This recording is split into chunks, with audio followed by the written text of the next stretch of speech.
झुन्डेछ नानीले मुख बुझेछ केकमा त्यो मुख हुँदो रहेछ अब घरले नानी कसले नानी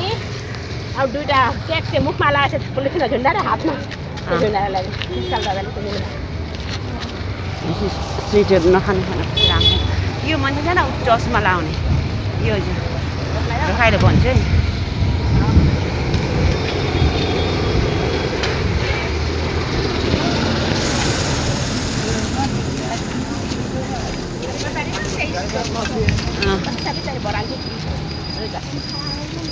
कतिको बनाउँछ त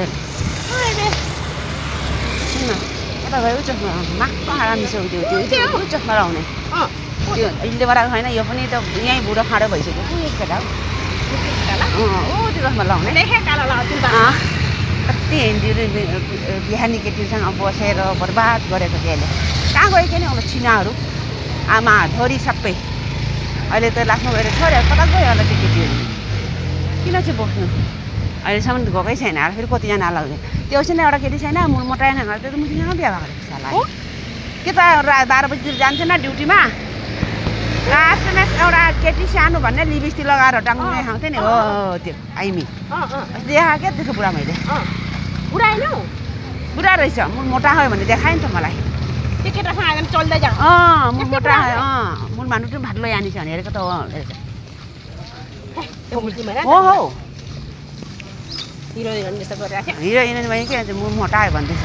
मैले कुन टु गयो तँ मोटा भनेको त यस्तरी हेरेको त उतातिर पो आउँदो रहेछ म यता पारुमा आइज त्यससँग बस्छ त्यो कता छ मन पराएको लान्छ बुढा मन पराएको होइन त्यहीसँग नि ऊ थियो मुस्लिम आइमी पनि त्योसँग थियो नि त फेरि आफ्नो के पर्ने होला अलक्षिन्नाहरू नि कहाँ लाने लान्छ नि त्यही हल्लाल गर्दै राख्दै नि त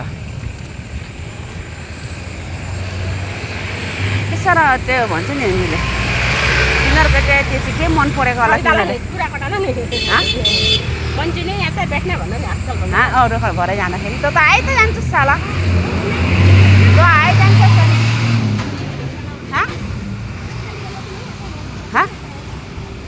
मान्छे बेच्ने नै आता भन्न त आइ जान्छ चाय मनी जान्छ चाय पिउने नै पिएका हो भनिदिएको मैले हिजो अस्ति दिन म जग्गा उता भात कता भने त्यो जाँठिनीलाई पनि के भन्नु जसले पनि मन बिग्रेकै हुन्छ त्यसको अस्ति त आएर हुन्छ मेरो अगाडि